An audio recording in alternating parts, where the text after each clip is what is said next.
Dr. Paulo Ouzon hoje falando sobre pressão sanguínea. Um montão de perguntas aqui dos nossos ouvintes. Vamos lá.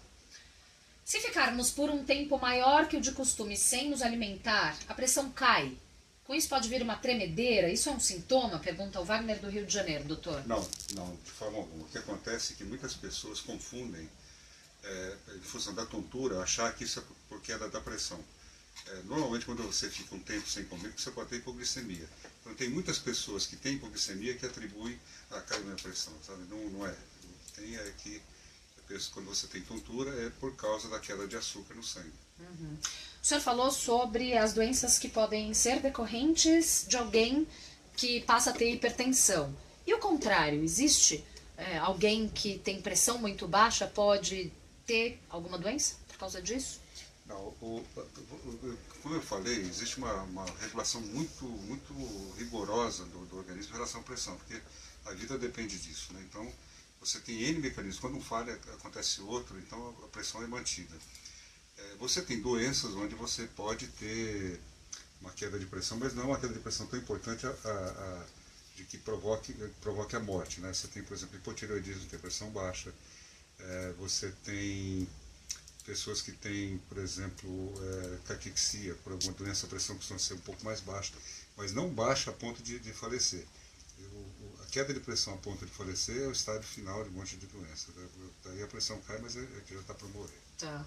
Tem um monte de ouvinte aqui querendo melhorar o seu vocabulário, perguntando qual é o correto, se é tirar a pressão, se é averiguar a pressão, É aquilo que a pessoa se é entende, medir né? a pressão. Averiguar, medir. É o que, doutor? Desculpa. É aquilo que faz o outro entender o que eu estou querendo dizer. Então tem pessoas que se eu falar tirar a pressão, ela entende. Tem outros que falam se aferir, se for um pouco mais sofisticado, se você falar aferir a pressão, ela vai entender. Mas eu acho que todo mundo sabe que tirar pressão é tirar pressão, né? Boa. Mas é medir, quer dizer, se for falar um pouco mais rigorosamente, assim, estou medindo a pressão. Medindo a pressão. Pergunte para o doutor, por favor, Tatiana, sobre o uso permanente de remédio para manter a pressão controlada. É adequado? Pergunta Zeller, de São Bernardo do Campo. É adequado. O que pode mudar uma pessoa que toma medicação para pressão alta, ficar livre ou diminuir essa necessidade de tomar remédio, tem algumas coisas que podem melhorar isso. Ingestão de sal é uma delas. Tem pessoas que comem muito sal. Ao longo da Ao vida, longo da né, vida doutor? toda, né? Então, tem pessoas que são assim, não aguentam comer uma comida comendo sal. Outra coisa é falta de atividade física. A atividade física, ele deixa os vasos um pouco mais relaxados. Isso faz com que a pressão possa diminuir. Também é outra coisa. Uma outra coisa importante, estresse emocional. Então, tem pessoas que vivem uma situação de estresse. Essa situação de estresse libera substâncias que provocam contração dos vasos e a pressão sobe. Uma coisa que está sendo utilizada hoje também no sentido de melhorar o controle de pressão é a própria meditação. Outra coisa, sono, né? Tudo isso funciona no sentido de melhorar a pressão arterial. É claro que, vamos dizer, tem pessoas que você não consegue mudar a rotina, né? Mas a única coisa que pode melhorar, exceto remédios, é mudar a rotina. Solução para todos os males. Dormir bem, Comer bem, poder não se meditar, não estressar, se estressar, praticar exercício físico. Isso. E tomar Meditar. sol Tomar sol também. para ativar a vitamina D do corpo. Melhora todas, Não é isso? melhora você. Tem um ouvinte aqui muito preocupado e ele faz a seguinte pergunta. Pressão alta pode causar impotência sexual? Não, o que normalmente causa impotência sexual é remédio que se usa para pressão. Ah, é? Hoje em dia, teve uma mudança assim, muito grande de tratamento da pressão. É interessante essa história que eu vou contar. Você acha que eu gosto de contar umas histórias? Eu né? adoro as histórias do Dr. Ouzon. Então é o seguinte, na década de 70, começo de 80, as medicações usadas para tratamento de hipertensão melhoravam a hipertensão, mas, no entanto, em função principalmente de impotência sexual, as pessoas costumavam abandonar o tratamento, né? Porque realmente ficava muito difícil levar a vida com impotência sexual. Tem um brasileiro que é o Sérgio, sobrenome dele, Ferreira, que era de Ribeirão Preto, que ele estudando picadas de cobra, você notava que as pessoas tinham uma queda de pressão. Todo mundo achava que era pela dor que provocava, achava por uma série de motivos. Daí ele conseguiu isolar no veneno da cobra uma substância que abaixa a pressão, que é a base de todos os remédios que são usados hoje para tratar a pressão de uma forma eficiente. Eu acho que ele faleceu esse ano, né, em julho. Eu acho que dada a importância do que ele descobriu, eu acho que ele deveria ser candidato a Prêmio Nobel de Medicina. Controlar a pressão sem Controlar a problema pressão. de impotência. Então, voltando aí, tirando a historinha que eu contei.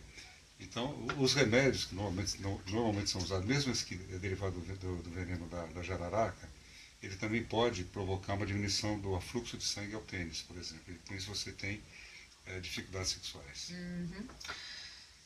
Mas pergunta aqui agora da Wanda. Eu tenho sangramento do nariz às vezes. Isso pode ter relação com pressão baixa? Não. O que ocorre é que algumas pessoas, quando tem aumento de pressão, podem ter um pequeno sangramento no nariz, né? Mas pressão baixa não. Ouvinte pergunta se cansaço extremo em pessoas idosas é sintoma de insuficiência cardíaca? Pode ser. Uma coisa é cansaço geral no corpo, e outra coisa é aquela falta de ar. Quando é falta de ar, pode ser problema do coração, mas cansaço geral não. Cansaço geral pode ter uma série de outros motivos. Por que dizem que as pressões mínima e máxima não podem se igualar? Perguntou o Rodrigo. Não existe isso. Porque jamais isso vai acontecer, Jamais né, isso doutor? vai acontecer, porque um depende da vibração da artéria e outro depende da pressão dentro do vaso. Então isso não vai acontecer nunca. Não existe isso. Muito bem. Mais Aí, se dúvidas... caso uma passar a outra, como é que faz? Como é que é? E se uma passar a outra, a mínima passar a máxima, como é que faz? Ela deixa de ser mínima, passa a ser máxima, né? É. Não, tô brincando. E aí, não, agora eu fiquei pensando, e aí significa o quê? Que o volume de sangue tá maior do que o espaço que tem para ele passar. isso Não existe, gente. A gente, sei lá, explodiu o corpo. E como o doutor disse, nosso corpo é esperto pra caramba, é super inteligente. E tem mecanismos que vão regulando quando falta uma coisa daqui, tira daqui, põe ali e tal, para que o nosso corpo funcione muito bem. Tatiana, só para doutor. você ter uma ideia. Pessoas submetidas a um jejum prolongado, até de semanas ou mesmo meses, não tem aumento significativo, ou nem diminuição significativa da pressão arterial. Não? Mesmo não comendo absolutamente nada, só tomando água. Tem estudos mostrando isso. Teve gente perguntando sobre água, a relação de tomar muita água com pressão alta. Existe alguma relação, doutor? O que faz a pressão subir é o sódio. Se você tomar... isso aí é uma coisa mais ou menos fácil de explicar. O sangue tem que ter uma concentração de sódio constante. Se você tomar mais água, você diminui a concentração do sódio no sangue. E o organismo joga essa água para fora através da urina. Então não existe isso. É diferente daquele que é renal crônico, que o rim não funciona. Porque daí é uma situação diferente. Mas se o rim estiver funcionando, ele coloca rapidinho essa água para fora. Olha a Nancy, ou a Nancy. E quem come bem, dorme bem, faz exercício com regularidade e ainda assim tem pressão alta com histórico familiar? Só com remédio, né? Pergunta ela. Só com remédio. E aí precisa ver. Aí deve ter um componente de estresse ou outros componentes. A pessoa obesa, por exemplo, tem mais hipertensão também.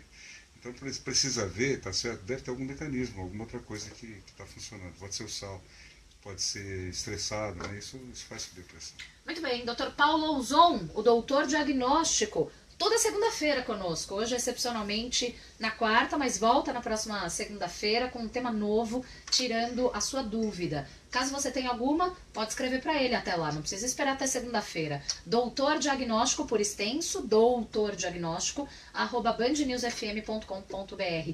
Dr. Paulo, obrigada, seja bem-vindo de volta e até segunda. Obrigado, até segunda. Eu estava com saudade. Os ouvintes... atrapalhou a gente. Atrapalhou os ouvintes pelo que tem de mensagem aqui, acho que estavam com bastante saudade do senhor também. Até segunda. Até segunda.